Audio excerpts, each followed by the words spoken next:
जय जय रघुवीर समर्थ। गणेश शारदा चैव सद्गुरु सज्जनस्तथा। आराध्य दैवतं गुह्यं सर्वमे रघुनंदन।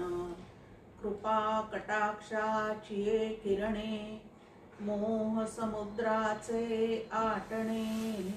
घडे जय त्या श्रीकृष्णे वंदू तया ते श्रीराम।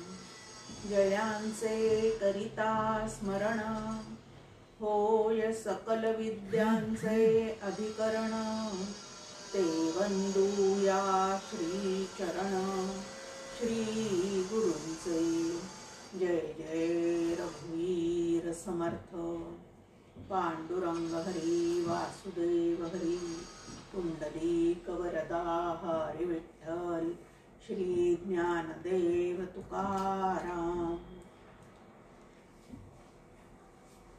आनंद योगी परमपूज्य डॉक्टर काका, श्रद्धेय मंदाताई गंदे या उभयतांना मनपूर्वक वंदन करते आणि श्रवणासाठी उपस्थित असणाऱ्या सर्व साधकांनाही मनपूर्वक अभिवादन करते। मागच्या 2 प्रवचनांपासून आपण गुरुवारच्या ह्याच्यामध्ये 4 देहांचा निराश कसा करायचा, पंचकोशांचा निराश कसा करायचा, लय चिंतन करता करता आत्मतत्वापर्यंत कसं पोचायचं याचा थोडासा अभ्यास केला। आजही आपल्या समोर ध्यानाचे काही प्रकार या ठिकाणी अभ्यासायचे आहेत। हे ध्यान तुम्हाला आम्हाला कशासाठी करायचं आहे, 5 कोशांचा निराश कशासाठी करायचा आहे, लय चिंतन कशासाठी करायचं आहे, या सगळ्याचा मुख्य उद्देश काय आहे तर खऱ्या मीची ओळख करून घेणे। आता या खऱ्या मीची ओळख कशासाठी करून घ्यायची आहे तर खरा मी जो आहे तो ब्रह्मरूप आहे आणि आनंदघन आहे। आणि असा आनंदघन मी जो आहे तो सद्यस्थितीमध्ये माझ्या ठिकाणी जणू काही हरवल्यासारखा झालेला आहे। आणि म्हणून सुख आणि दुःख या 2 लाटांमध्ये आपले जीवन जे आहे ते वाहवत चाललेलं आहे।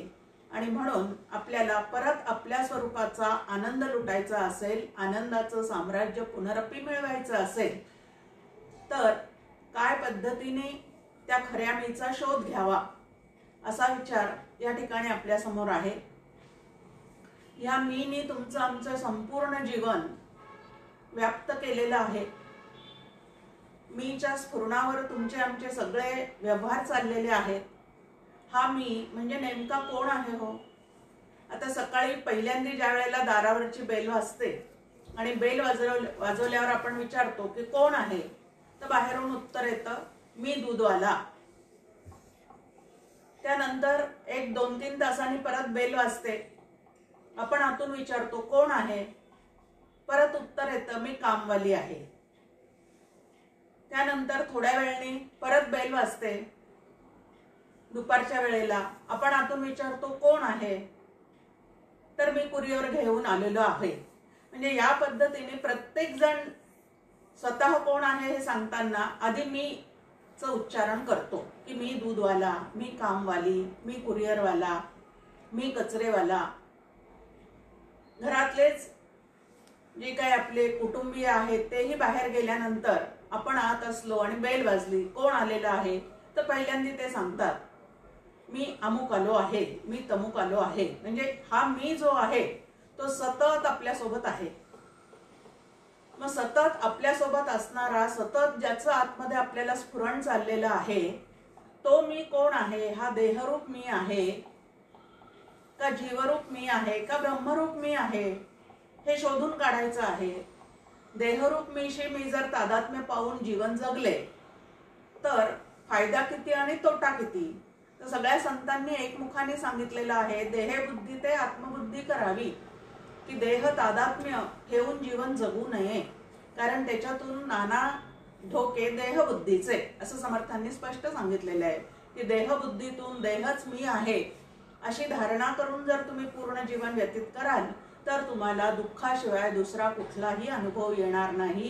कारण आपला देह जो आहे तो कसा आहे तर अनात्म आहे, अनित्य आहे, अशाश्वत आहे. म्हणून शाश्वत सुख जे आहे ते आपल्याला या देहाकडून मिळणं शक्य नाही. मग जीवरूप मी आहे का, तर हा जीवरूप मी जो आहे तो सुद्धा आभासिक आहे असं आपल्या समोर मांडुक्य कारिकेमध्ये मांडणी आहे की मुळात तो निर्माणच झालेला नाही. पण निर्माण न झालेला असून सुद्धा हा जीवभाव जो आहे तो तुम्हाला आम्हाला अतिशय ताप देतो, दुःख देतो. मग हा जो आभासिक मी आहे तो खरा मी आहे का, तर तोही खरा मी नाही. कारण तो कधीतरी भासणारा आहे, कधीतरी निवृत्त होणारा आहे.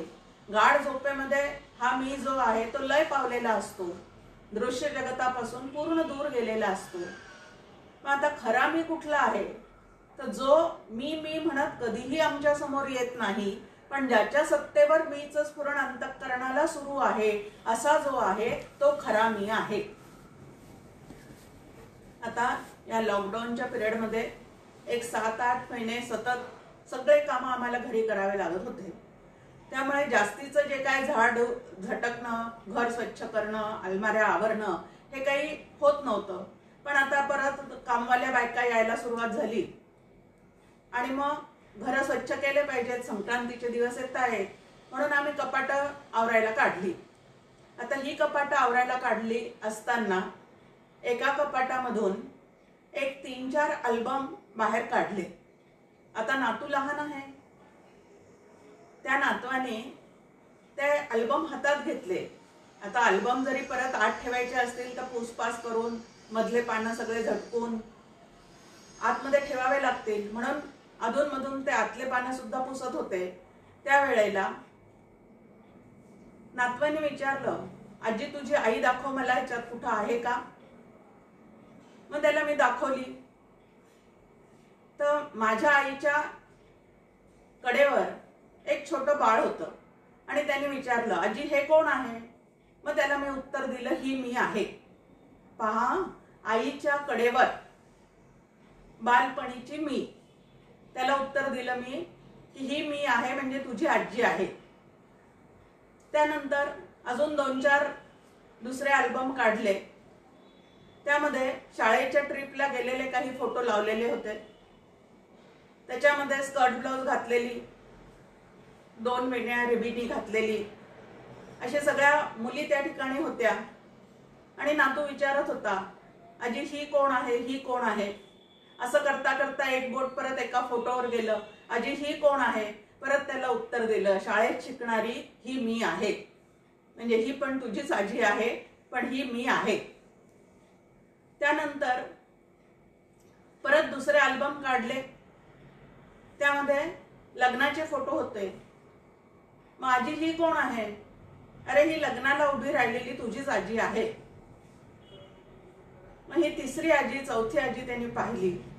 आणि त्याच्यानंतर त्याच्या बारशाचे फोटोचा अल्बम निघाला आणि माझ्याकडेवर तो नातू. मग त्याने विचारलं, आजी ही पण तूच का. म्हणले ही पण मीच. आधी तू सगळ्यात पहिल्यांदा जी पाहिलेली आहे ती आईच्या कडेवर बसलेली आजी पाहिली, आणि आता तू या अल्बम मध्ये जे पाहतो आहेस ते त्याच आजीच्या, म्हणजे त्याच मीच्या कडेवर बसलेला तू आहेस. आता पहा, अगदी बालपणापासून तर आता आजी झाले तोपर्यंतचे अनेक फोटो त्या ठिकाणी दिसलेले आहेत. मग आता त्या देहाच्या अवस्थेमध्ये सतत बदल होत गेलेला आहे, पण त्यातला मी जो आहे तो मात्र तसाच आहे. प्रत्येक वेळेला ते फोटो दाखवत असताना आपण म्हणत होतो की ही मीच आहे, ही मीच आहे, ही मीच आहे. वास्तविक पाहता देहाचं रंगरूप जे आहे ते सगळं प्रत्येक फोटो थोडं थोडं थोडं बदललेलं आहे, पण त्यातली मी जी आहे ती मात्र मीच आहे. मग असं जे प्रत्यभिज्ञा रूपाने सतत या मीचा जो तुम्हाला आम्हाला अनुभव आहे, लहानपणची मी, शाळेत शिकणारी मी, तरुणपणची मी, म्हातारपणची मी, ह्या सगळ्या मीचा जो अनुभव आहे आणि सतत हे जे मीचं स्फुरण आहे ते मीचं स्फुरण म्हणजे नेमकं काय. मग फक्त बालवयातच मी त्याला मी म्हणत होते का तरुण वयातही त्याच देहाला मी म्हणते. तर देह तोच आहे, त्याच्या अवस्था बदललेल्या आहे. बाल्य, त्यानंतर तारुण्य आणि आता वार्धक्य, त्या देहाच्या अवस्था बदललेल्या आहेत, म्हणजे रंगरूप बदललेला आहे, पण त्यातला मी जो आहे तो मात्र तसाच, तितकाच, तेवढा, त्यामध्ये तसाच आहे. आणि असा जो प्रत्येक आमच्या देहाच्या अवस्थेमध्ये, देहात येणाऱ्या जागृती, स्वप्न, सुषुप्ती या तिन्ही अवस्थांमध्ये मी जागी आहे, मी झोपली होती, मी स्वप्न पाहत होते. आता ह्याही तिन्ही अवस्थामध्ये काय झालेलं आहे? ती मी आहेच आहे. त्यानंतर कितीतरी दिवसभरात आपण कर्म करतो. फोन वाजला, उचलला नाही ग लवकर असं कोणी म्हटलं तर नाही, मी स्वयंपाक करत होते. 3दा फोन लावला पण तुम्ही उचललाच नाही हो, नाही मी झोपली होते. म्हणजे कुठलंही क्रिया आम्ही करत असताना सुद्धा त्यामधला मी जो आहे तो तसाच आहे. अवस्था भोगत असताना जो मी आहे तो तसाच आहे. देहाच्या अवस्था बदलत जातात, त्यातला मी तसाच आहे. असा न बदलणारा पण अखंड असणारा एक मी आहे, आणि तो सच्चित आनंद घन असणारा मी आहे. आणि त्या मीचा शोध घेत असताना ध्यानाच्या काही प्रक्रिया आमच्या समोर मांडून ठेवलेल्या आहेत. आता ध्यान नेमकं कशासाठी करायचं आहे, त्याचा उद्देश, त्याचं ध्येय जर निश्चितपणे आम्हाला आतमध्ये माहीत नसेल तर मग हे ध्यान काय ध्यान करत बसलं, अशा पद्धतीने लोक आम्हाला विचारतील. मग आता ध्यान तर लावायचं आहे, पण कशाचं ध्येय काय आहे माझ्या समोर ते ध्यान लावत असताना? कशासाठी ध्यानाचा अभ्यास चाललेला आहे, कशासाठी नामानुसंधान चाललेलं आहे? ध्यानानुसंधान, नामानुसंधान हे माझ्या ठिकाणी कशासाठी सतत करण्याचा माझा प्रयत्न चाललेला आहे? त्याचं एकमेव उत्तर आहे की सुखरूप असणारा जो मी आहे, आनंद घन असणारा जो मी आहे, त्याचा मला पुनरपी लाभ व्हावा. म्हणजे मी ते आहेच हे शास्त्राचं सांगणं आहे, पण मी ते सद्यस्थितीत गमावलेलं आहे हा माझा अनुभव आहे. आणि गमावलेल्या स्वरूपाचा परत अनुभव घ्यायचा असेल तर अशा काहीतरी साधना करत करत दृश्य जगतापासून, म्हणजे दृश्य मी पासून, परत एक आहे देहरूप मी दृश्य आहे, जीवरूप मी जो आहे तो भावरूप आहे, आणि ब्रह्मरूप मी जो आहे तो भाव भावना रहित असणारा, भावातीतम त्रिगुण रहितम असा तो मी आहे. आणि त्या मीचा जर मला शोध घ्यायचा असेल तर काही प्रक्रिया आम्ही काय केल्या पाहिजेत तर जाणून घेतल्या पाहिजेत. खूप छान पद्धतीने 9व्या अध्यायामध्ये स्वतःचा ऐश्वर्य योग भगवंत अर्जुनाला समजून सांगत आहेत. आणि तो ऐश्वर्य योग समजून सांगत असताना ज्ञानेश्वर माऊली एक ओवी त्या ठिकाणी खूप महत्वाची आपल्या समोर ठेवतात. म्हणजे अर्जुनाला भगवंत बोलतोय, हे सर्वस्व अमुचे गूढ परी दाविले तुझं उघड, आता इंद्रिया देऊनी कवाड हृदयी भोगी. त्या 9व्या अध्यायाचं वर्णन नंदाताईंनी केलेलं आहे की ही भूतही माझ्यापासून उत्पन्न झालेली नाही आणि या भूतातही मी नाही, असं ते भगवंताचं स्वरूप आहे. आणि ते स्वरूप आणि आपण एकच आहोत असा शास्त्राचा सिद्धांत आहे.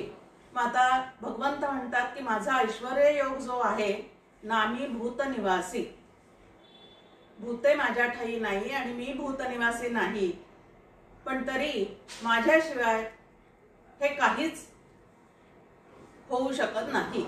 असं जे माझं स्वरूप आहे ते तुला शब्दांच्या द्वारे पूर्णपणे उघड उघड तुला सांगून ठेवलेलं आहे. म्हणजे शब्दाद्वारे जेवढी समजूत घालता येईल, जेवढा तो मी स्पष्ट करून सांगता येईल तेवढा मी आता स्पष्ट करून सांगितलेलं आहे. पण त्याचा जर तुला अनुभव घ्यायचा असेल तर प्रक्रिया सांगितलेली आहे की आता इंद्रिया देऊनी कवाड, म्हणजे सर्व इंद्रियांचे द्वार बंद करून बहिर्मुख झालेली जी आमची इंद्रिय आहे त्यांना अंतर्मुख कर आणि परत बहिर्मुख होऊ नये म्हणून त्यांची कवाड जी आहेत, दार जी आहेत, नवद्वारांनी संयम्य असं सुद्धा भगवंत बोलतायत की ती जी आहेत ती तू बंद कर आणि स्वस्वरूपाचा शोध घेण्यासाठी कुठं लक्ष लाव, तर हृदयी भोगी. आता हे जे भगवंताने हृदय सांगितलेलं आहे ते हृदय म्हणजे ज्याच्यावर शस्त्रक्रिया केली जाते ते नव्हे.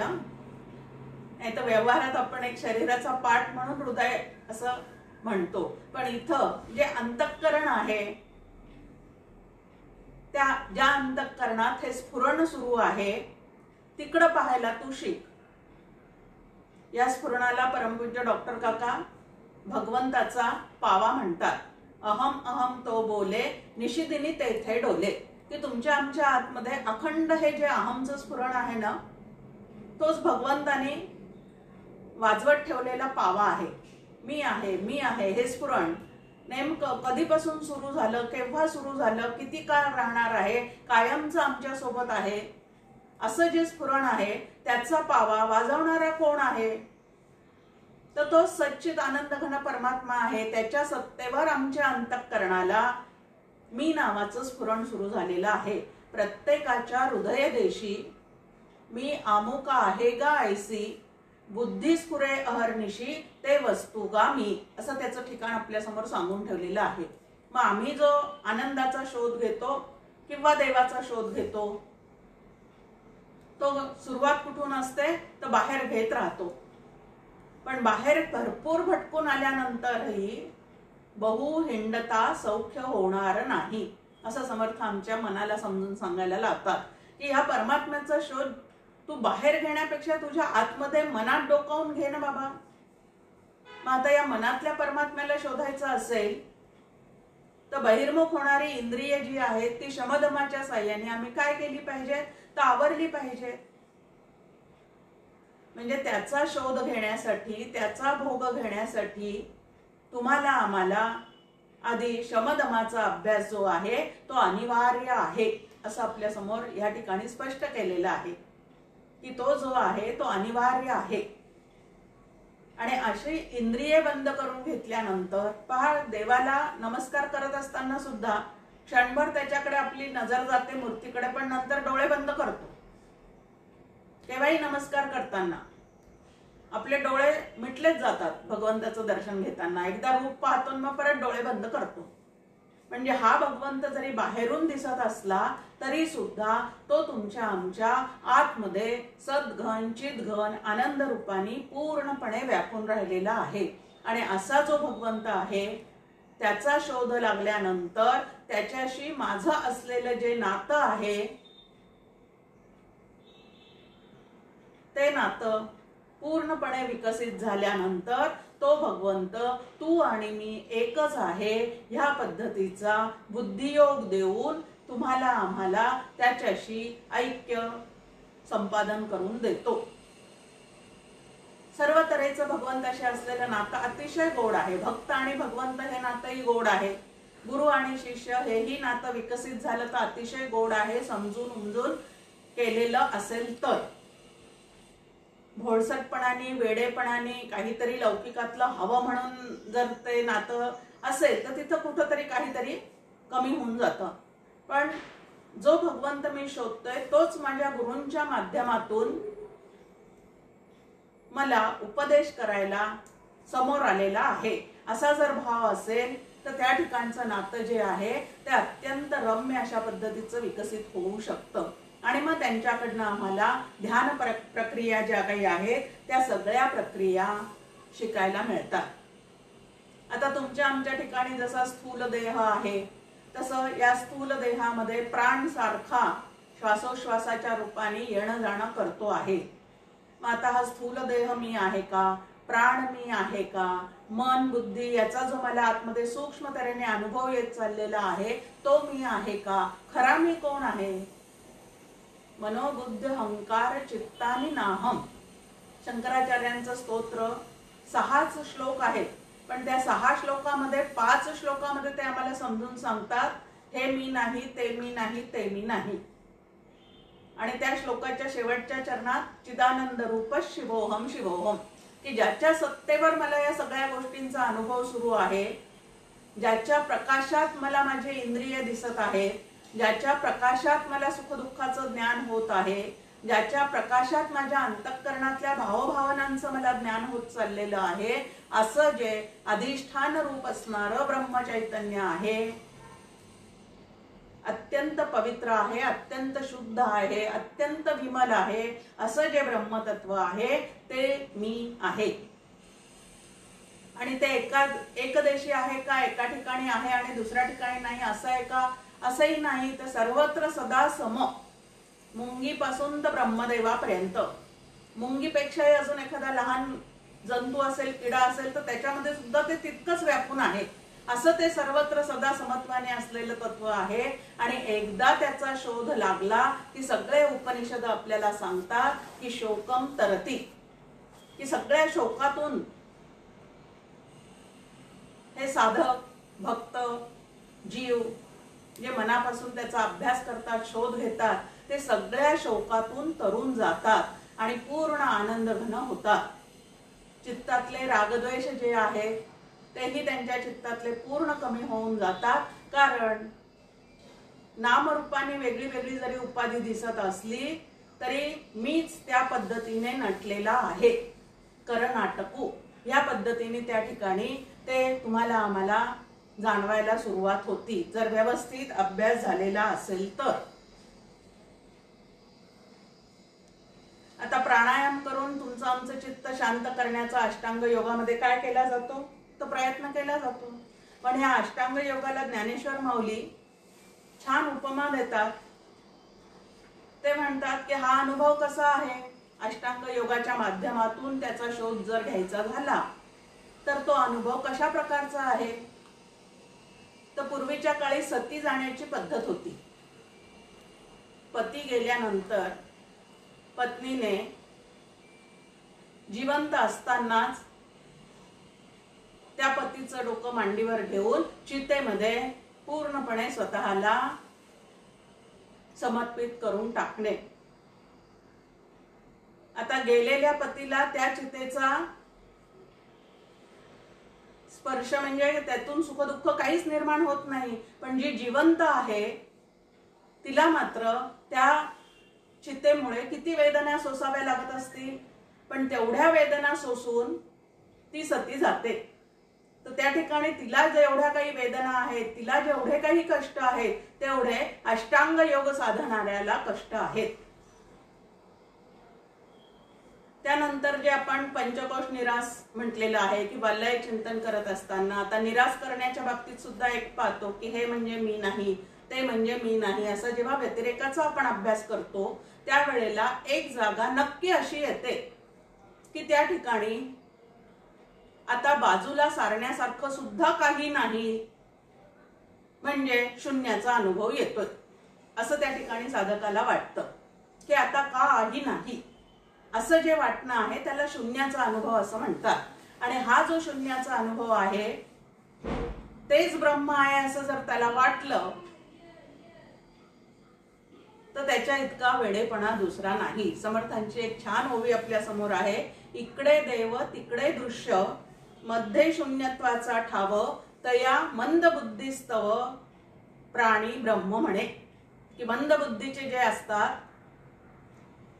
ते मग त्या ठिकाणी फसून जातात आणि काही नसण्याची अवस्था म्हणजेच ते आहे असं जणू काही त्यांना वाटतं. पण याच ठिकाणी श्री गुरूंची कृपा जी आहे ती त्या शिष्याच्या उपयोगाला पडते. आणि बाबा रे, ज्या शून्यत्वाचा तू आता अनुभव घेतो आहे ते शून्य सुद्धा ज्याच्यामुळे प्रकाशित होत आहे असं ते तत्व आहेच की नाही. तिथं शून्याचा अनुभव घेणारा तू त्या ठिकाणी आहेसच की नाही. मग असा जो शून्याचाही अनुभव घेतोय तो जो आहे तो तू आहे. या शून्याच्या पलीकडचा जो आहे तो तू आहे. शून्याचा जो साक्षीत्व करतो आहे तो तू आहे. मग त्या ठिकाणी तत्वम असी असा त्या श्री गुरूंचा उपदेश जर त्याच वेळेला आठवला तर त्या शून्याचेही साक्षीत्व होऊन साधक सोहम साधनेमध्ये पूर्णपणे आरूढ होऊ शकतो. आणि मग सहा अहम असं म्हणता म्हणता अहम जो आहे, जो देहरूप, जीवरूप, मनरूप, प्राणरूप अहम जो आहे तो हळूहळू हळू लीन होऊन जातो आणि शिल्लक उरतो तो फक्त सहा. आणि आता मी साधना करत आहे, मी सोहम सोहम म्हणत आहे इत्यादी गोष्टी सुद्धा चित्तातून चालल्या जातात आणि त्रिपुटीचा लय होतो. त्यावेळेला जे काही असतं, अहो म्हणजे काय, त्याला ज्ञानेश्वर माऊली म्हणतात, ते वेळी जे का होय तया नाव सुख, की ते आपलं सुखरूप तत्व आहे. अहो म्हणजे काय, आता म्हणजे कायचं उत्तर आहे, तुम्ही अशा पद्धतीने साधना करून पहा, तरच तुम्हाला ते अनुभवाला येऊ शकतं. बाकी ते शब्दांनी सांगता येण्यासारखं अजिबात नाही. मग त्या ठिकाणी सगळे शब्द जे आहे, ज्ञानेश्वर माऊलींचे अजून एक ओवी, मनाची नखे न लगती. तिथं मनाने तुम्ही दृश्य जगताच्या कितीतरी मोठ्या मोठ्या कल्पना करू शकता, पण त्या ब्रह्माविषयीची कल्पना मात्र मन जे आहे ते करू शकत नाही. किंवा त्या ब्रह्माविषयी शब्दांच्या साह्याने सुद्धा खूप काही सांगता येत नाही. म्हणूनच वेदांच्या राशी असणाऱ्या, शब्दांच्या राशी असणारे वेद सुद्धा न इति न इति म्हणत म्हणत थांबलेले आहेत. असं ते स्वरूप जर मला जाणायचं असेल तर ध्यानाच्या काही प्रक्रिया मी समजून घेतल्या पाहिजे. समजून घेतल्यानंतर प्रत्यक्षात त्याप्रमाणे रोज काहीतरी थोडा वेळ तरी करायला शिकलं पाहिजे. महत्वाचं आहे की नो द सिस्टीम नंतर यूज द सिस्टीम झालीच पाहिजे. नाही तर ऐकलेलं खूप आहे, पण प्रत्यक्षात त्या पद्धतीने जर माझी साधना सुरू नसेल तर काहीच उपयोग होणार नाही. प्लेनचं तिकीट काढलेलं आहे, पण विमानतळावर जाऊन जर त्या प्लेन मध्ये बसलेच नाही तर जिथं मला जायचं तिथं मी पोहोचू शकणार आहे का हो? तिकीट काढलेलं आहे पण घरीच बसून राहिले आळसाने. तसं साधना खूप जमवलेल्या आहेत, ऐकून ठेवलेलं आहे, पण प्रत्यक्षात जाण्यासाठी जे मला काही करावं लागतं जबाबदारीने, डॉक्टर काका नेहमी म्हणतात की गुरूंची साधना देणं जेवढी जबाबदारी आहे ना, त्याच्या कैक पटीने अधिक जबाबदारी शिष्याची आहे ते फॉलो करणं. आणि जोपर्यंत आम्ही ते उपयोगात आणत नाही, प्रत्यक्षात तशी साधना करत नाही, तोपर्यंत सगळं सांगोवांगीच्या गोष्टी राहून जातात. आणि असं माझ्या ठिकाणी होऊ नये असं जर मला वाटत असेल तर ह्या ज्या आहेत सगळ्या गोष्टी त्या शांतपणे मी समजून घेतल्या पाहिजेत. घेतल्यानंतर नेमकं माझ्यासाठी त्यातलं कुठलं मला करता येण्यासारखं आहे. जर गुरु केलेला नसेल तर ह्या पद्धतीचा विचार करावा लागेल, आणि जर श्री गुरु केलेले असतील तर मला योग्य असेल ते अधिकार तैसा करू उपदेश. माझा नेमका अधिकार काय आहे, माझी मनस्थिती काय आहे हे श्री गुरु जाणतात. आणि मग ते जी मला मार्गक्रमणा करायला सांगतात, जी साधना पद्धती सांगतात, तिच्यावर सुद्धा पूर्ण विश्वास ठेवून, नाही तर अहो त्यांना ना ध्यान सांगितलेलं आहे, मला फक्त नामच दिलेलं आहे, झालं मन तिथं खट्टू. कारण व्यवहारातल्या या सगळ्या आमच्या सवयी आहेत. व्यवहारातही आम्हाला असंच वाटतं की त्याला कमी दिलं, ह्याला जास्ती दिलं, असं कधीच होऊ शकत नाही. आता पूर्वीच्या काळी 3-3, 4-4 मुलं असायचे एका गृहिणीला. आता डिंकाचे लाडू जर हिवाळ्यात तिने केलेले असतील तर सगळ्यात मोठा जो आहे त्याचा लाडू ती मोठा बांधते, त्यानंतर जो लहान आहे त्याचा मध्यम बांधते, आणि अगदी सगळ्यात जो धाकटा नकटा आहे त्याच्यासाठी ती अगदी छोटासा रेवडी एवढा लाडू बांधून तिला देईल. याचा अर्थ ती एकाला कमी आणि एकाला जास्ती देते का? असं नाही. तर ज्याला जे योग्य आहे, जो जे पचवू शकतो त्याला ते देणं, या पद्धतीचं कार्य ती करत असते. मग परमेश्वर किंवा श्री गुरु जे आहेत ते सर्व जगाची माऊली आहेत. तर माऊली म्हणजे आई, मग ती कमी जास्ती करेल का? ज्याला जेवढं पचेल, जेवढं झेपेल त्याला तेवढंच देईल, तर त्याला ती तेवढंच देईल. ह्या पद्धतीने विचार करून शांत चित्ताने मला जे सांगितलेलं आहे ते मी करत राहिले व्यवस्थित, 100% विश्वास ठेवून, तर जिथं मला पोचवायचं आहे तिथं श्री गुरूंनी दिलेली साधना मला नक्की घेऊन जाऊ शकते. पण जर माझ्या मनात संशय असेल, अहो त्यांना ना पंचदशी वाचायला सांगितली, त्यांना गीता वाचायला सांगितली, मला आपले मनाचे श्लोकच सांगितले. आता जे भगवद्गीतेत आहे जे पंचदशीमध्ये आहे ते समर्थांनी मनाच्या श्लोकात सांगितलेलं आहे. पण गीतेची भाषा ज्यांनी संस्कृत शिकलेलं आहे त्यांना कळेल. पंचदशीची भाषा ज्यांचा थोडा शास्त्राचा विचार झालेला आहे, शास्त्र अभ्यास झालेला आहे, त्यांना कळेल. पण आमचा जर त्या पद्धतीचा अभ्यास झालेला नसेल तर मनाच्या श्लोकाच्या माध्यमातून सुद्धा आम्हाला तेच समजून सांगण्याचं तेवढीच काय आहे त्या मनाच्या श्लोकांमध्ये सुद्धा शक्ती आहे, ताकद आहे. मग मला जे सांगितलेलं आहे ते माझ्यासाठी योग्य आहे असा विचार करावा आणि मनापासून आम्ही काय करायला शिकावं तर त्या पद्धतीची श्री गुरूंनी दिलेली साधना जी आहे ती करण्याचा प्रयत्न करावा. आता अष्टांग योगाचा मगाशी आपला जो विचार चाललेला होता त्याच्यामध्ये यम, नियम, आसन, त्यानंतर प्राणायाम, प्रत्याहार, धारणा, ध्यान, समाधी या एक एक पायऱ्या आहेत. परमपूज्य मंदाते नेहमी म्हणतात हे अष्टांग योगाचं जे साधन आहे किंवा अष्टांग योगातलं जे ध्यान आहे ना ते गृहस्थाश्रमी साधकांसाठी नाहीच आहे. कारण त्याच्यासाठी जो इंद्रियांचा निग्रह लागतो, आसन घालून बसण्याची जी एक शरीरामध्ये शक्ती लागते, तेवढा वेळ द्यावा लागतो, तेवढं तुम्हाला आम्हाला प्रापंचिक लोकांना, गृहस्थाश्रमी लोकांना जमणार आहे का? आपल्याला तर कितीदा तरी उठावं लागतं साधना करत असताना, आणि इतर कितीतरी संकल्प गृहस्थाश्रमी माणसांच्या मनामध्ये असतात, हे करायचं राहिलं, ते करायचं राहिलं.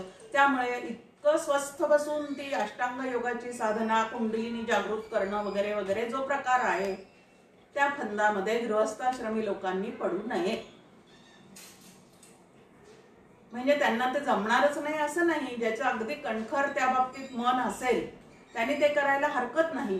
पण सर्वसाधारण नियम असा की अष्टांग योगाची साधना जी आहे ती गृहस्थाश्रमी लोकांनी त्याच्या फारसं फंदात पडू नये. आमच्यासाठी मग कितीतरी वैचारिक साधना, सगुण ध्यान इत्यादी गोष्टी सांगितलेल्या आहेत, त्याचा आम्ही अवलंब करावा. पोहोचणार तिथंच आहे.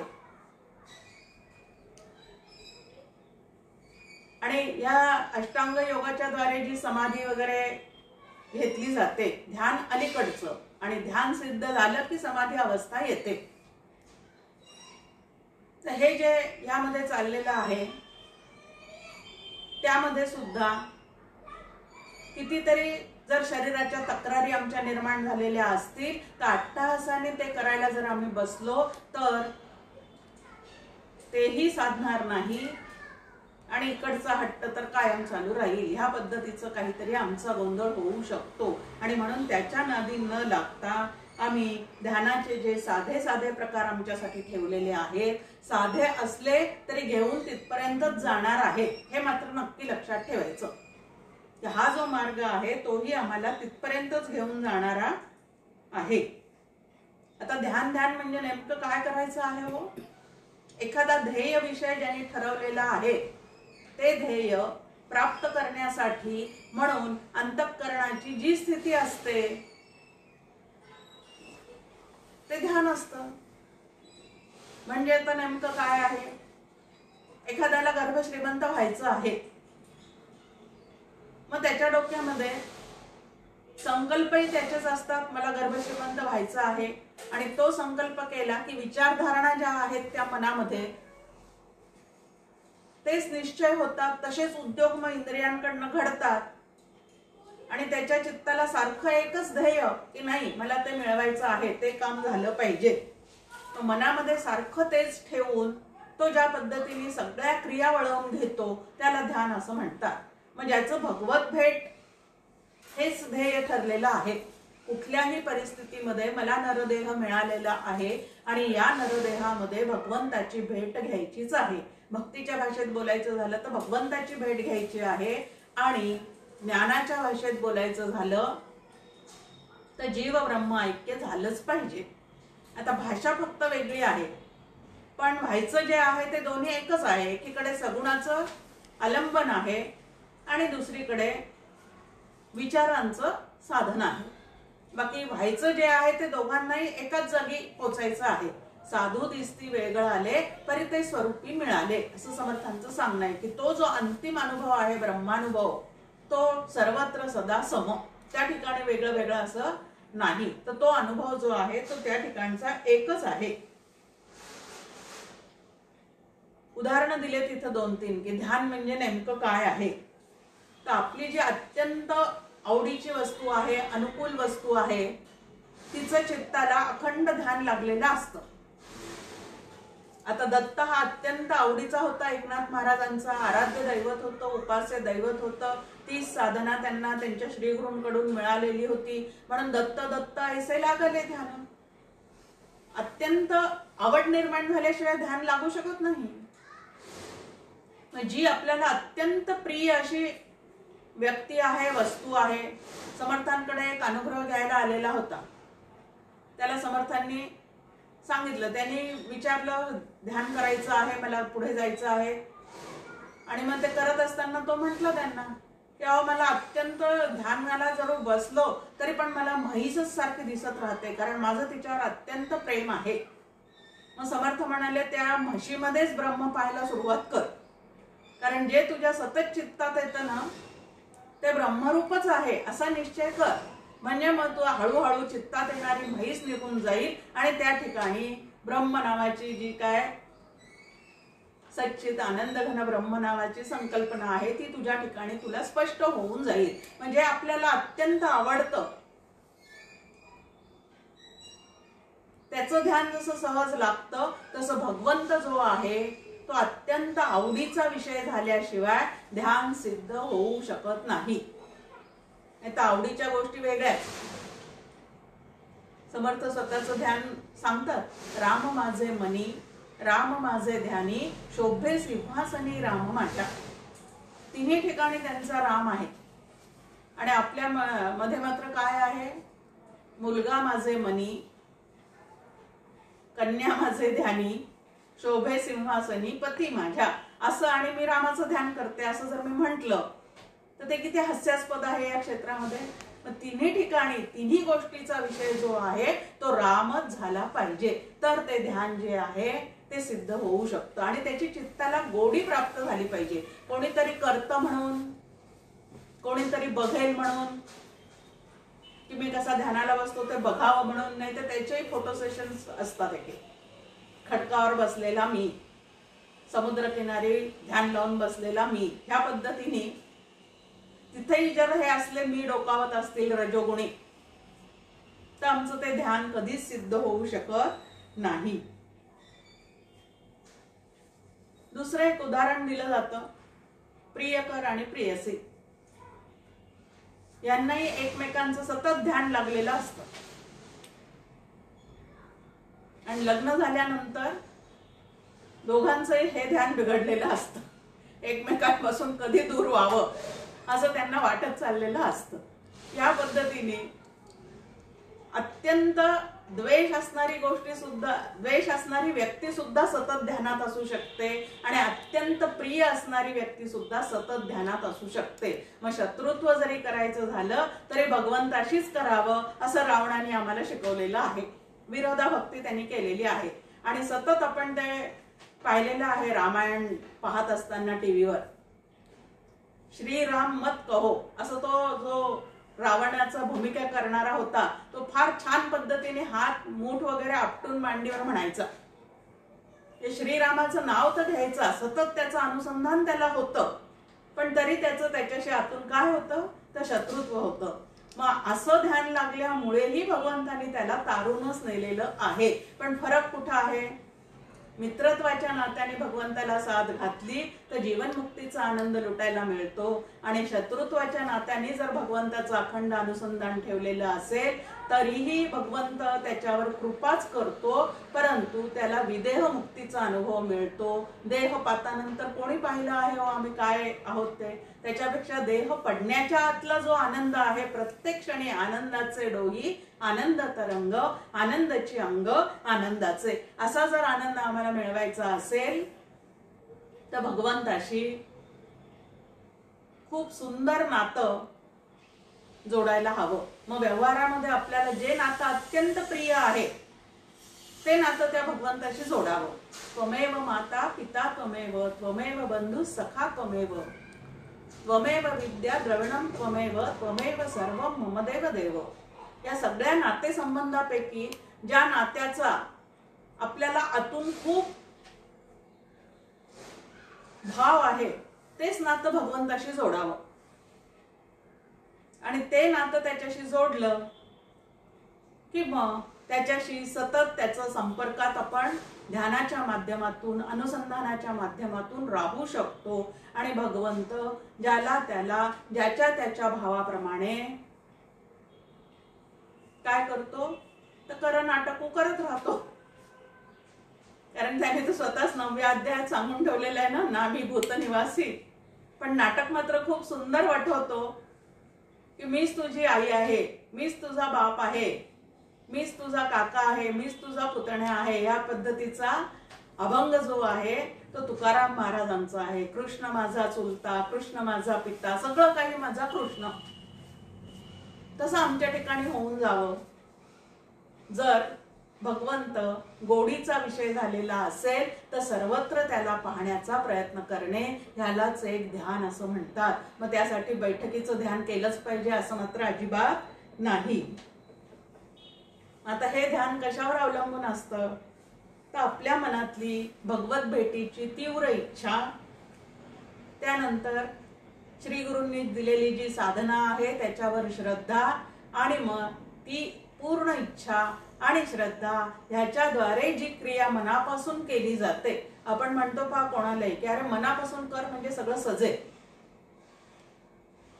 आणि त्या कर्मामध्ये जर आपलं मन नसेल तर ती गोष्ट सजते का? हो नाही सजत. कारण आपण म्हणतो मग मनापासून केलंच नाही. आपल्याला घरी कितीदा तरी ऐकावं लागतं आज स्वयंपाक मनापासून केला नाही वाटतं. माझे मुलं लहान असताना म्हणायचे नेहमी मला स्वयंपाक जर चांगला झाला ना बहुतेक आज काका येणार असं तुझ्या मनात विचार असेल म्हणून स्वयंपाक छान झाला.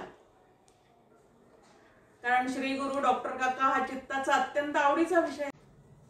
प्रतिबंधाबद्दल क्षमस्व, लाईन गेल्यामुळे प्रॉब्लेम आलाय. तरी पुढचं आता की ध्यान आपण कशा पद्धतीने करू शकतो असा विषय आपला चाललेला आहे. तर आपल्या मनाची तीव्र इच्छा पाहिजे भगवत भेटीची. त्यानंतर श्री गुरूंनी दिलेल्या साधनेवर पूर्ण श्रद्धा आणि निष्ठा पाहिजे. या दोन गोष्टी असेल तर मनापासून काय केलं जातं तर ध्यान लावण्याची प्रक्रिया जी आहे ती केली जाते.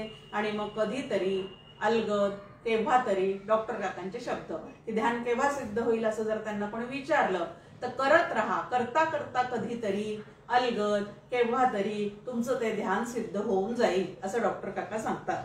आता ध्यानाचे 3 प्रकार आपल्या समोर या ठिकाणी दिलेले आहेत. एक प्रतीक ध्यान. आता हे प्रतीक ध्यान म्हणजे नेमकं काय आहे तर आपल्या देवघरामध्ये काही टाक असतात, काही शाळीग्राम असतात. आता ते टाक असले तर त्याच्यावर आपण म्हणतो की ही देवीचे टाक आहेत. शाळीग्राम असेल तर त्याच्यावर विष्णूची कल्पना करतो. याप्रमाणे ते प्रतीक जे ठेवलेले आहेत त्यावर त्या देवाची, आराध्य देवतेची काय करायची आहे त्या ठिकाणी तर त्या प्रतीकाच्या माध्यमातून त्या देवाचीच आम्ही पूजा करतो आहोत असं लक्षात ठेवून त्या पूजेचंच त्या देवाचंच आम्ही ध्यान करतो आहोत असं लक्षात ठेवून ते करणे ह्याला प्रतीक ध्यान असं म्हटलेलं आहे. रांगोळीच्या द्वारे सुद्धा आपण पहा गोकुळाष्टमी वगैरे असेल तर दहीहंडीचं रांगोळी काढून दारासमोर ठेवतो. आता ते सुद्धा प्रतीकच आहे. कारण दही, बासरी, मोरपीस हे सगळं कोणाला आवडायचं? श्रीकृष्णाला आवडायचं. राम ध्यान जर करायचं असेल तर त्या दिवशी रामनवमी असेल तर आपण धनुष्यबाण काढून ठेवतो त्या ठिकाणी. म्हणजे काय ते कोणाचं प्रतीक आहे तर नेहमी कोणाच्या हातात असतं? राम धनुर्धारी आहे म्हणून ते काढणं. चक्र काढणं म्हणजे चक्रधारी भगवंताची आठवण ठेवणं. ह्याप्रमाणे सोमवार असेल तर बेल काढून ठेवणे, बेलाचे पानं काढणे. ह्या पद्धतीने प्रतिकात्मक ध्यान करण्याची सुद्धा व्यवस्था आपल्या ठिकाणी केलेली आहे. त्यानंतर आता चंद्र सूर्य भगवंताचं जे विराट दर्शन आहे, विश्वरूप दर्शन झालेलं आहे त्यामध्ये आपल्याला की चंद्र सूर्य हे भगवंताचे काय आहेत तर नेत्र आहेत. मग जेव्हा जेव्हा चंद्र आणि सूर्य दिसतील त्या त्या वेळेला भगवंताचं स्मरण करून त्यांना नमस्कार करणे, हे प्रतीकाच्या माध्यमातून त्यांची केलेली उपासना किंवा त्यांचं केलेलं ध्यान, या पद्धतीने आपल्याला ते विचार अंतःकरणामध्ये बाळगता येतात. त्यानंतर दुसरं जे आपल्या समोर ठेवलेलं आहे त्याला ध्येयानुसार ध्यान असं म्हटलेलं आहे. आता प्रत्येकाचं देवघरात कितीही देव असले तरी आराध्य दैवत मनामध्ये एकच असतं, किंवा श्री गुरूंनी आपल्याला ज्या नामाचा मंत्र दिलेला असेल त्या नामाच्या माध्यमातून एक आराध्य दैवत आपण आपल्यासाठी आता हे आराध्य दैवत आहे असं समजू शकतो. आता ध्येयानुसार ध्यान म्हणजे काय आहे? जर मला श्रीराम जय जय राम हा मंत्र दिलेला असेल, एखाद्याला दिगंबरा दिगंबरा श्रीपाद वल्लभ दिगंबरा हा मंत्र दिलेला आहे, एखाद्याला ओम नमः शिवाय दिलेला आहे, एखाद्याला ओम नमो भगवते वासुदेवाय हा मंत्र दिलेला आहे. मग आता याला श्रीराम जय जय राम हा मंत्र दिलेला आहे जपायला, त्यांनी आपलं आराध्य दैवत श्रीराम आहे असं समजायचं. आणि ज्या वेळेला नामाला बसतो किंवा ध्यान करायला बसतो त्यावेळेला सगुण साकार असणाऱ्या त्या आराध्य दैवताला, त्या श्रीरामाला डोळ्यापुढे आणण्याचा प्रयत्न करायचा. याला ध्येयरूप ध्यान म्हटलेलं आहे. आता रामकृष्ण हरी असा मंत्र ज्याला दिलेला आहे त्यांनी विठ्ठलाचं ध्यान करायचं आहे. पुष्कळदा असं होतं, काही जण म्हणतात अहो आम्हाला फक्त नामच दिलं, ध्यान सांगितलंच नाही. अहो नाम दिलं त्या अर्थी ध्यानाचा विषय तुम्ही काय करायचं हे तुम्हाला त्यात अंगभूतच सांगण्यात आलेलं आहे. मग आता हे जे ध्येयरूप ध्यान आहे ते कसं करायचं आहे? नाथ भागवतामध्ये अतिशय सुंदर पद्धतीने त्याची आपल्या समोर मांडणी केलेली आहे की आता समजा राम हे माझं आराध्य दैवत आहे, तर मग मी काय करायचं आहे? रामाची मूर्ती डोळ्यासमोर आणायची आहे, अत्यंत प्रसन्न असणारा राम, आणि मग त्याच्या पायाच्या अंगठ्याच्या नखापासून तर मस्तकापर्यंत एक एक अवयव, त्या अवयवामध्ये जे काही दागिने घातलेले आहेत त्या दागिन्यांची प्रभा कशी फाकलेली आहे, ते दागिने कशा पद्धतीचे आहेत, त्यानंतर त्याने पितांबर कुठला नेसलेला आहे, त्याने उत्तरीय कुठल्या रंगाचं अंगावर घेतलेलं आहे, त्याच्या गळ्यामध्ये कुठल्या कुठल्या माळा घातलेल्या आहेत, त्याने गंध कसं रेखटलेला आहे, मुकुट कसा घातलेला आहे, त्याचे डोळे कसे कमलनेत्र आहेत, त्याची नासिका किती सरळ आहे, त्याचे ओठ किती सुंदर गुलाबी आहेत, त्याच्या भुवया कशा धनुष्याकार आहेत, त्याचे जे केस आहेत ते कसे कुरळे काळेभोर सुंदर विलोभनीय आहेत. या पद्धतीने त्याच्या सगळ्या दागदागिन्यांचं अंगावर जे चढवलेले आहेत ते, आणि त्याचे बोट कशी निमुळती आहेत, नख किती सुंदर चमकदार आहे, त्यामध्ये सूर्याचं प्रतिबिंबही दिसतंय, इतके ते नख स्वच्छ आहेत. या पद्धतीने त्याच्या सतत अंग प्रत्यंगाचं चिंतन करत करत, त्यानंतर त्यांनी अंगावर घातलेल्या दागदागिन्यांचं चिंतन करत करत, म्हणजे आपलं मन पूर्ण रामरूप होण्यासाठी त्याच्या पायाच्या अंगठ्यापासून तर मस्तकापर्यंत त्याच्या एकेका अवयवाचं चिंतन करत करत आपण काय करायचं आहे? शेवटची दृष्टी कुठं आणून ठेवायची आहे? तर असं करता करता त्याच्या मुखकमलावर दृष्टी जी आहे ती स्थिर करायची आहे, आणि ती त्या ठिकाणी स्थिर केल्यानंतर हळूहळू फक्त ओठांवरती नजर केंद्रित करायची आहे, आणि त्या ओठामधलं जे स्मित हास्य आहे, अत्यंत गोड हास्य आहे, की त्या हास्यामध्ये दुसरा कुठलाही विकार नाही, असं अत्यंत सुंदर निरागस लोभस्वाणी असं जे हास्य त्याच्या त्या ओठांच्या माध्यमातून बाहेर पडतं आहे, त्या हास्यापर्यंत आपली दृष्टी नेऊन ठेवायची आहे. आणि हे हास्य कुठून प्रगट झालेलं आहे? तर आतमध्ये आनंदघन असणारा जो परमात्मा आहे त्याच्याशी माझा राम पूर्णपणे एकरूप झालेला असल्यामुळे तोच आनंद त्याच्या या ओठामधून बाहेर विलसत आहे, आणि हा जो आनंद आहे तेच माझं खरं ध्येय आहे, मग सगुणापासून निर्गुणापर्यंत. या पद्धतीने अखंड आपल्या अंतःकरणाची वृत्ती तेथे माझी हरी वृत्ती राहो. वृत्तीला इकडं तिकडं जाऊ न देता भगवंत हाच सगळ्या वृत्तींचा काय करून ठेवायचा आहे, तर विषय करून ठेवायचा आहे. विषय येतो त्यांचा झाला नारायण. कुठलं ध्यान पाहतोय आपण? ध्येय ध्यान. की ध्येय ठरलेलं आहे की मला माझ्या भगवंताशी ऐक्य पावायचं आहे, असं ज्याचं ध्येय ठरलेलं आहे त्याने त्या मंत्राच्या माध्यमातून आपलं आराध्य दैवत जे आहे ते नक्की झालेलं आहे असं लक्षात ठेवावं. नाही तर खूप जणांचा प्रश्न असतो की ध्यानाला आम्ही बसतोय, मग डोळ्यासमोर काय आणू? आता काय आणू? काय जे मंत्र दिलेलं आहे ते दैवत डोळ्यासमोर आण, किंवा काहीच डोळ्यासमोर न आणता तो प्रामाणिकपणे जर आपण मंत्र जपत राहिलो तर कधीतरी नाम घेता घेता त्या भगवंतानी माझ्यासाठी कुठल्या नामरूपात प्रगटीकरण केलेलं आहे तेही आम्हाला सहज लक्षात आणून देण्याचं काम तो करतो हो. पण इतक्या पद्धतीने शांत चित्ताने विचार करून ते आम्ही केलं पाहिजे. नाही तर तक्रार एक आहे, नामाला बसल्यावर किंवा ध्यानाला बसल्यावर नको नको त्या गोष्टी मनामध्ये येतात ज्या एरवी माझ्या कधी मनात येत नव्हत्या. नाम घेतानाही तसंच होतं, ध्यान घेतानाही तसंच होतं, आणि मग साधक या ठिकाणी घाबरून जातो. पण घाबरायचं अजिबात कारण नाही, कारण आता त्यांचं ठाणं त्या ठिकाणी उठून चाललेलं आहे. नव्या गोष्टी त्या ठिकाणी यायला लागल्यावर जुन्या गोष्टींचं ठाणं उठायला लागतं. मग जे उठायला लागतं ते वरवर यायला लागतं, तर त्यांना तसंच वरवर येऊन जाऊ देत राहावं. म्हणजे त्यांचं काय करावं? फक्त साक्षीत्व करावं, निरीक्षण करावं, घाबरून न जाता. नाही तर आता पूर्वी कधी येत नव्हतं असं मनात, आणि आता असं चित्र विचित्र मनात यायला लागलं म्हणून तो साधक ध्यान न करता गडबडीने तिथून उठून जातो आणि मग त्याला काहीच साधत नाही. म्हणून मनात येणाऱ्या कुठल्याही गोष्टींना घाबरण्याचं अजिबात कारण नाही. तर शांत चित्ताने काही काळ त्याचं निरीक्षण करत राहिलं की ते आलं तसं निघूनही जातं.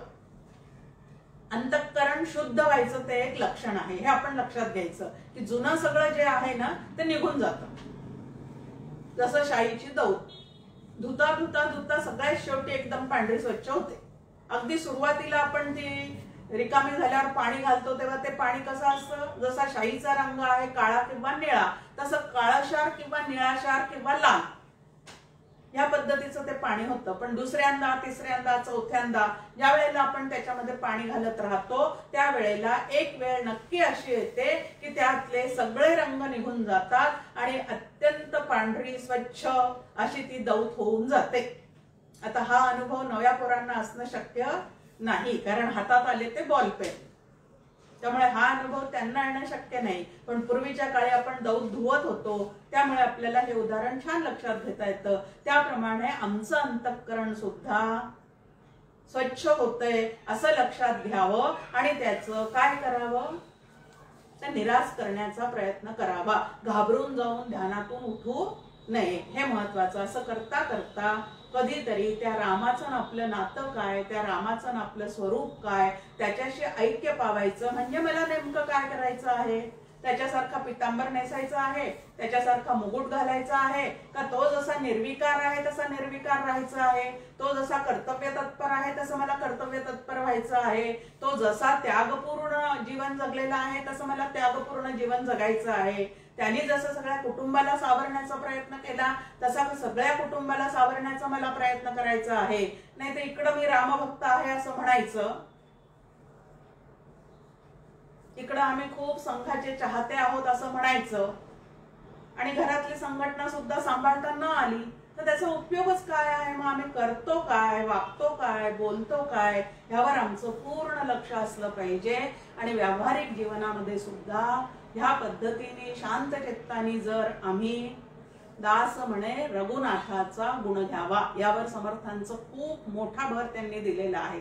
नाम तर तुम्ही घ्याच त्याचं, पण त्याच्याबरोबर त्याचा गुण घेण्याचा प्रयत्न करा, तरच आपल्या जीवनामध्ये रामराज्य येऊ शकतं, अन्यथा ते येऊ शकणार नाही. आता ध्येय एकदा निश्चित झाल्यानंतर त्या ध्येयाला अनुकूल असं जे काही वातावरण आहे अंतःकरणाचं ते तुम्हाला आम्हाला जुळवून घ्यावं लागतं, करवून घ्यावं लागतं. त्याच्याशिवाय ध्येय प्राप्ती होऊ शकत नाही. तिसरं आपल्या समोर जे ठेवलेलं आहे त्याला अहंग्रह ध्यान असं म्हटलेलं आहे. म्हणजे तत्वमसीचा उपदेश घेतल्यानंतर त्याचं रूपांतर 6 अहम मध्ये केलं जातं ध्यान करण्यासाठी. ते तू आहेस असं श्री गुरु आम्हाला सांगतात. ते मी आहे अशी साधना करता करता तेच मी आहे हा अनुभव आला की ह्या ध्यानाच्या माध्यमातून आम्ही आमच्या स्वरूपापर्यंत पोहोचलेलो असतो. त्याच्यानंतर समाधी लागते. जर अंतःकरण वृत्ती पूर्ण ध्येयाकार झाली आणि ध्यान करणारा जर स्वतःला पूर्ण विसरला असेल, नाही तर हा मी ध्यान करणारा असं जर लक्षात असेल तर तिथं त्रिपुटी शिल्लक राहते.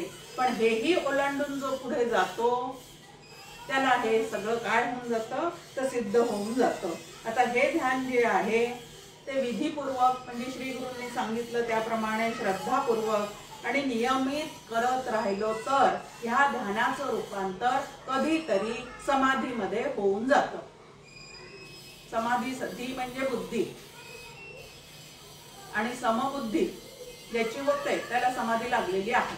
सगळे संत जे आहेत ते सहज समाधीत असतात असं डॉक्टर काका नेहमी म्हणतात. म्हणजे सर्वत्र सदा सम असा त्यांचा भाव झालेला असतो.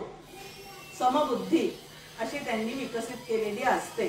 मग त्या ठिकाणी आपल्याला भगवद्गीतेमध्ये श्लोकच आहे की हत्तीमध्ये, कुत्र्यामध्ये, प्राण्यांमध्ये आणि मनुष्यामध्ये सर्व ठिकाणी त्याला ते ब्रह्मच दिसायला लागतं. आता सर्व ठिकाणी ब्रह्म पाहतो ह्याचा अर्थ डायनिंग टेबलावर कुत्र्याला घेऊन जेवायला बसतो. आमचे आजोबा खूप छान पद्धतीने सांगायचे की सगळ्यांशी सम वागायचं म्हणजे काय करायचं आहे. आता माझ्या घरामध्ये पूर्वीच्या काळी घोडागाडी असायची. तर आजोबा म्हणायचे माझ्या घरात घोडागाडी आहे म्हणजे घोडा आहे. आता घोड्याला पोटभर त्याचं अन्न देणं हे माझं कर्तव्य आहे का. मी जे खातो ते घोड्याला दिलं तर त्याला कसं काय ते त्याचं अन्नच जर वेगळं आहे तर मी जे माझ्यासाठी अन्न खातो ते त्याला देऊन कसं चालणार आहे. त्याला घासच दिला पाहिजे, त्याला हरभराच दिला पाहिजे. जर गाय असेल माझ्या घरात तर तिला पोटभर देण्यासाठी कडबा पाहिजे. तिचं जे अन्न आहे ते तिला द्यायचं. जे कुत्र्याचं अन्न आहे ते कुत्र्याला द्यायचं. जे माणसाचं अन्न आहे ते माणसाला द्यायचं. आणि सगळ्यांच्या पोट भरण्याची व्यवस्था करणे याला समबुद्धी असं म्हणतात. आणि असं न करता त्यामध्ये काहीतरी वेडगळपणा करत राहिलो. आता आपण पाहतो सगळीकडे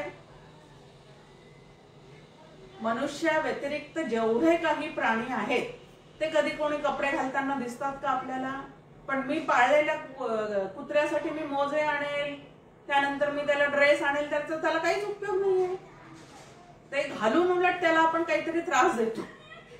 कारण त्यांना या गोष्टीची काय नाहीये, अजिबातच सवय नसते. पण ते घालून आम्ही त्यांना त्याचा काय करत राहतो तर त्रास देत राहतो. ह्या पद्धतीने काहीतरी हौस म्हणून एखादी गोष्ट ज्या वेळेला केली जाते तेव्हा त्या ठिकाणी काहीतरी वेगळंच होऊन जातं. आणि गरज म्हणून जे काय केलं जातं, ज्याची त्याची प्रत्येकाची गरज वेगळी आहे, ती गरज ओळखून जर आम्ही ज्याला त्याला ते दिलं तर त्या ठिकाणी समत्व बुद्धीने व्यवहार अतिशय सुंदर होतो. आणि आमचं अंतःकरण सुद्धा असे व्यवहार केले की फुलफिल होऊन जातं. म्हणजे त्या ठिकाणी कृतकृत्यतेचा अनुभव येतो, समाधानाचा अनुभव येतो, आनंदाचा अनुभव येतो. आणि ह्याच्यासाठीच तर जीवन आहे हो. बाकी घरात सगळं काही आहे पण चित्तामध्ये आनंद नाही. घरामध्ये पंखे आहेत, एसी आहे, पण डोकं सारखं गरम आहे. उपयोगच नाही ना या गोष्टीचा.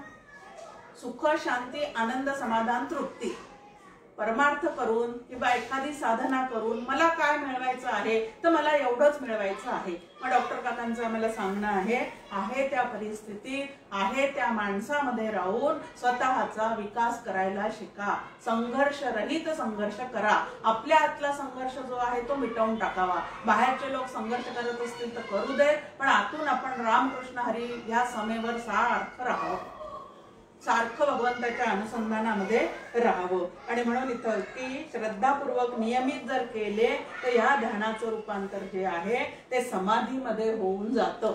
आता समाधीचे सुद्धा आपल्या समोर काही प्रकार सांगितलेले आहे. आणि झोपेमध्ये काय अनुभव आहे आणि समाधीमध्ये काय अनुभव आहे तेही आपल्या समोर या ग्रंथामध्ये मांडलेलं आहे. कशासाठी तर माझ्या ठिकाणी नेमकं मला काय साधायचं आहे हे माझ्या लक्षात यावं म्हणून ह्या पद्धतीचं चिंतन इथं मांडलेलं आहे. ते आपण पुढच्या गुरुवारी किंवा पुढे ज्या वेळेला प्रवचन होईल त्यावेळेला पाहण्याचा प्रयत्न करू. जय जय रघुवीर समर्थ. मंगळवारी भेटू.